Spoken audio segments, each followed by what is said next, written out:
국민의힘 윤리위가 요새 여의도에서 화제입니다.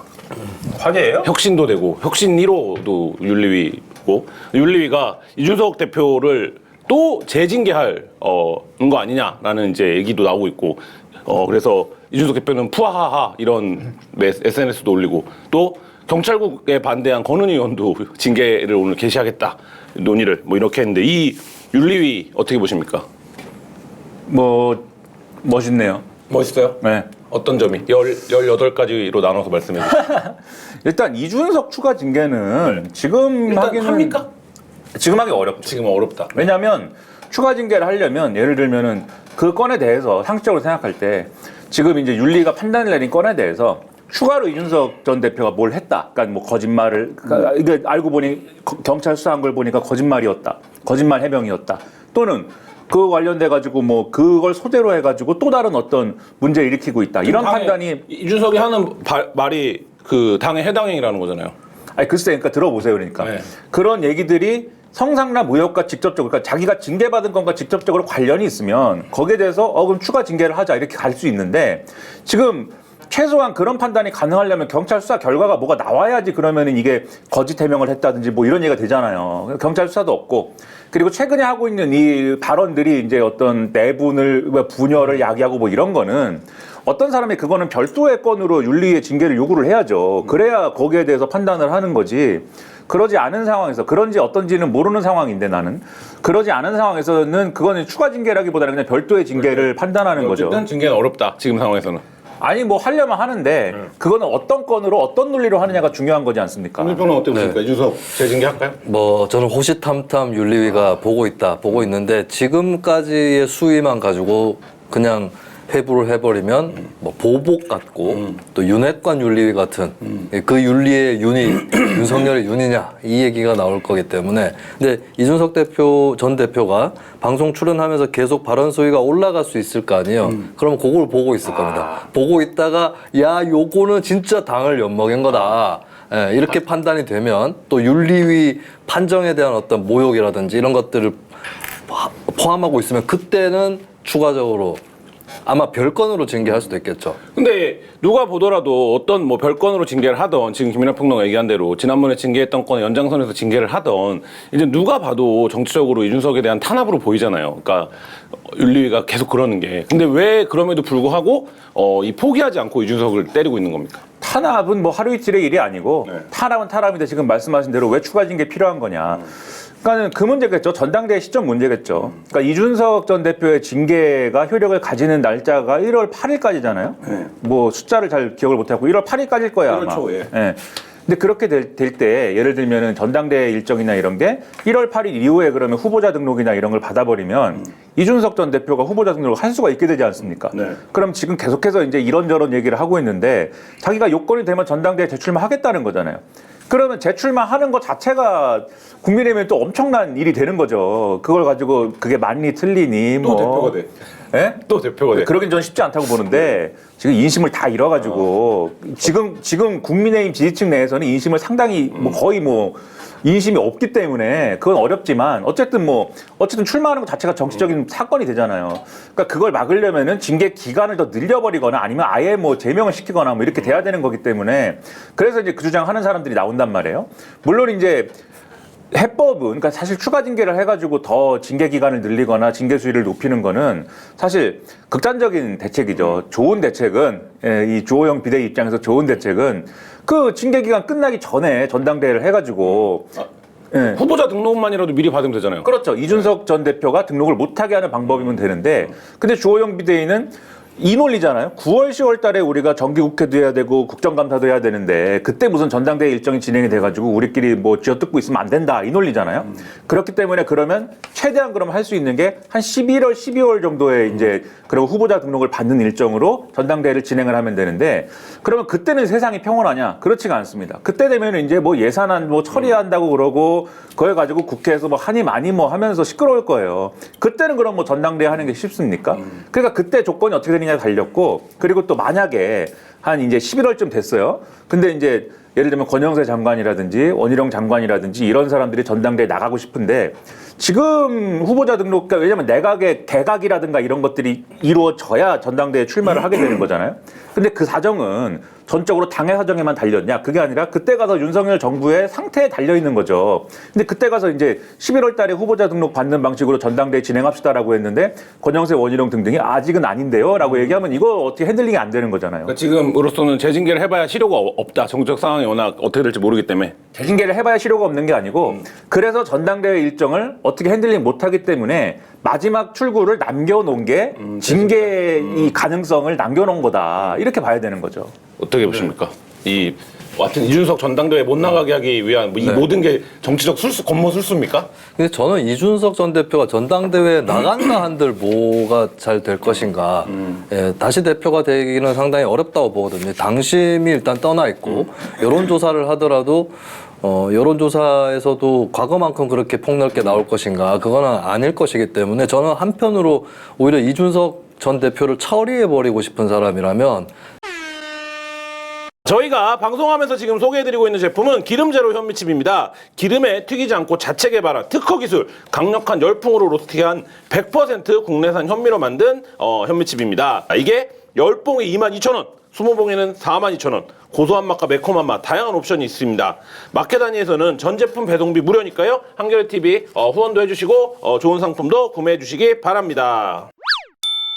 하여튼 이준석 전당대회 못 나가게 하기 위한 이 모든 게 정치적 권모 술수입니까? 근데 저는 이준석 전 대표가 전당대회에 나간다 한들 뭐가 잘 될 것인가.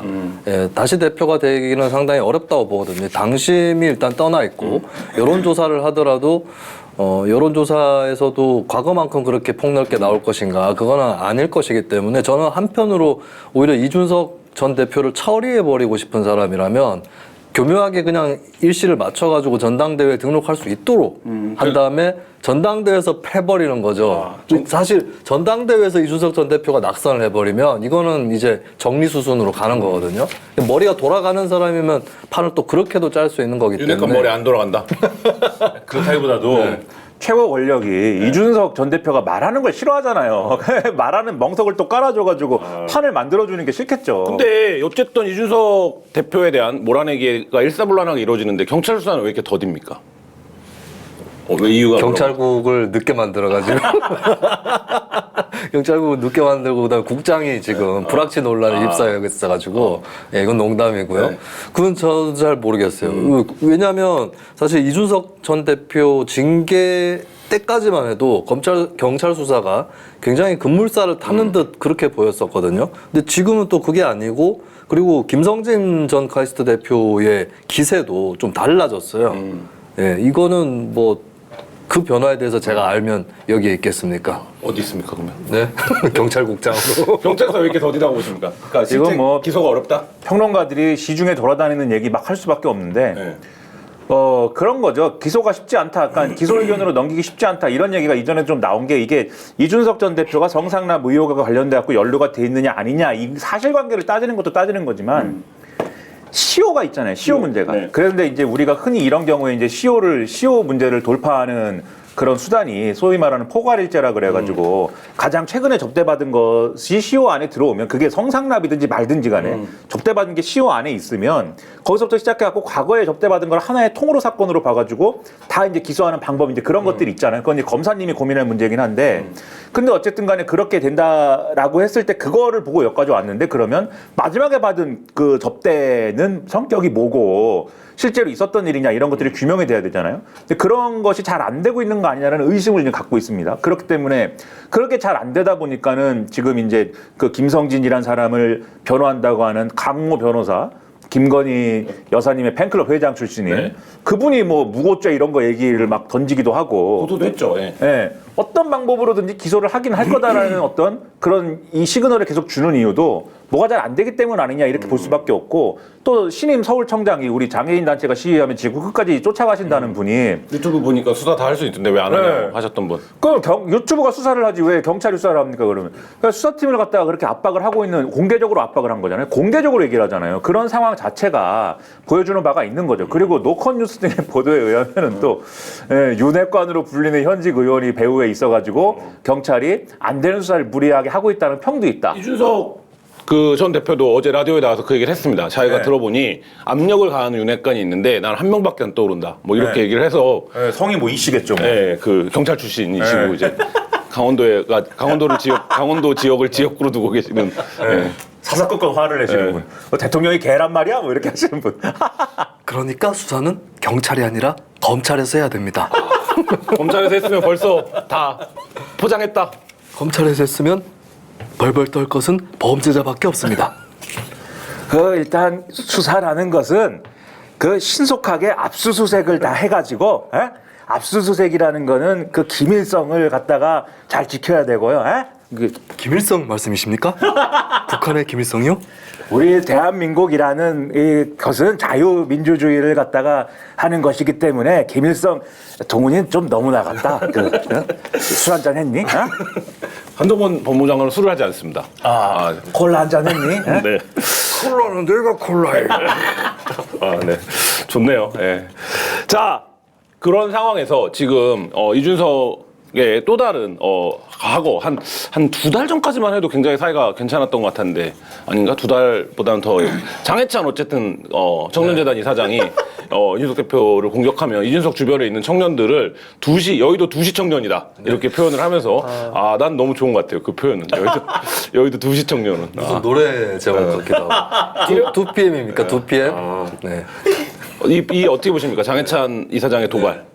아니 사실 최근 몇 달 동안 장해찬 이사장이 이준석 전 대표 징계를 반대해 왔었어요. 그래서 뭐 일각에서는 배신자다 뭐 이런 얘기까지도 있었다. 입지가 불안해졌다 이런 평가도 여의도에서 좀 있었죠. 네, 근데 이제 본인이 뭐 얼마 전에 취직도 했고 뭐 입지는 크게 본인은 걱정 안 하는 것 같던데 뭐 본인 얘기에 따르면 그리고 이제 그 기자회견 전문에 따르면 더 고생한 사람들 이름 없이 더 캠프에서 고생한 사람들도 있는데 가만히 있을 수 없었다. 뭐 이런 취지는 좀 있는 것 같아요. 근데 이게 비판을 하고 서로 하는 건 좋은데 어떤 가치나 이념이나 이런 게 있나요, 거기에? 그 싸움에? 없거든요. 그냥 서로 너희는 똑같아요. 서로 너희는 정치낭인이야. 이거밖에 없는데 그렇게 되면 사실 정치를 또 직업적으로 하는 사람들이 있는 거고 또 어떻게 보면 정치 활동가라고 하는 그 직업 자체가 오후 2시에 여의도에 있는 게 그 직업의 또 특징이기도 한 거거든요. 누군가 그 자리에 없을 수 있는 사람을 대변해 주는 걸 잘하면 될 거 아니에요. 우리도 2시 청년 출신이에요. 방송국 방송국 2시 평론가 아니에요 지금? 2시에는 프로그램이 없습니다. 네, 그 정치라는 게 그래요. 저도 기초연 할 때 2시부터 술 마시고 뭐 이런 거거든요. 근데 그거를 오히려 그 직업에 대한 사람들의 한심함 이런 것들을 부추기는 방법으로 서로 논쟁을 하고 있다라고 하는 거고 그리고 잘못되면 사실 더 묵묵하고 이름 없이 봉사하고 있는 지역에서 정당을 하고 있는 사람 시민사회 운동을 하는 사람 이런 청년들까지도 도매급으로 묶일 수 있다라고 하는 측면에서 좀 논쟁을 다른 쪽으로 틀어야 되지 않나 싶습니다. 저는 그 부분과 관련돼서 장해찬 씨는 사실 뭐 이게 지금 말씀하셨듯이 최근에 이준석 전 대표 징계를 반대하고 뭐 이런 행보를 해가지고 같은 편이냐 뭐 이렇게 볼 수도 있겠지만 또 지난 선거 때는 눈물의 편지도 썼어요. 이준석 자기 정치 그만해라 이런 눈물의 편지를 내가 제일 똑똑한 형. 그런 걸 했기 때문에 뭐 둘이 뭐 관계가 이럴 수도 있고 저럴 수도 있는데 근데 그게 중요한 게 아닌 거죠. 이런 걸 해가지고 그러면은 지금 아까 잠깐 말씀하셨듯이 윤석열 정부와 국민의힘이 어디로 가야 되는 거냐를 놓고 얘기를 해야지. 무슨 도움이 되느냐? 근데 저는 최소한 이준석 전 대표는 최소한 그 얘기를 뭐가 됐든 했거든요. 이게 뭐냐면은 그 윤석열 전 대통령 아니지 윤석열 대통령 윤석열 대통령에 대해서 왜 나를 보내버리십니까? 윤석열 대통령과 대통령실의 문제를 막 얘기를 하면서 그게 결국은 아전인수의 논리지만 결국은 중도 내지는 청년 2030 청년층을 붙잡지 못하는 정치를 하고 있어갖고 문제다라고 얘기하면서 자기 얘기를 하는 거잖아요. 네. 근데 적어도 그걸 잡기 위한 뭘 하자고 얘기하지 않습니까? 그리고 언론 인터뷰에서 자기가 돌아오는 게 싫으면 윤핵관들이 정부를 성공을 시켜라라고 얘기를 하잖아요. 그러니까 자기 해법이 틀렸고 자기가 그렇게 문제가 있으면 다른 방법으로 중도와 2030을 잡아봐라 이렇게 얘기를 하는 거잖아요. 그게 맞든 틀리든 이준석이 할 말이든 아니든 근데 그런 식으로 어쨌든 얘기를 했습니다. 근데 거기에 대해서 장해찬 씨는 뭐라고 그러냐면 나는 친윤이고 너희는 친이준석이고 너희는 돈 벌어본 적도 없고 세금도 안 내지 않느냐 뭐 자꾸 이러잖아요. 그게 맞는 논쟁입니까? 저는 장해찬 콘텐츠가 없다. 지금까지는 없어요. 근데 내일부터는 있겠지. 아니 너무 또 일방적으로 또 얘기를 하면 좀 그러니까 내일부터는 아마 있겠지만 오늘까지 없었다. 적어도 오늘까지는 뭐 그런 얘기나 하고 말꼬리만 잡고 말싸움만 한다. 예를 들면 어떤 정치인들이 모여가지고 맨날 너는 나는 우리 윤석열 대통령을 지키는 친윤이다. 너는 아니지 않느냐. 너는 우리 당에 필요가 없다. 이런 식으로 얘기하고 있다고 생각을 해보세요. 누가 그걸 바람직한 논쟁이라고 봅니까? 알겠습니다. 장해찬 씨, 김민하 평론가 콘텐츠가 좀 있으면 좋겠다고 하십니다. 내일부터는 있을 것이다. 마케타니는 착한 쇼핑몰이죠. 마켓하니는 저지되어야 합니다. 저는 마켓하니에 구합니다. 다른 데서 쇼핑하는 것은 저지되어야 합니다. 두리번 하면서 상품을 찾다가 보면 하루가 언제 다 가는지 모르겠습니다. 반드시 저지되어야 합니다.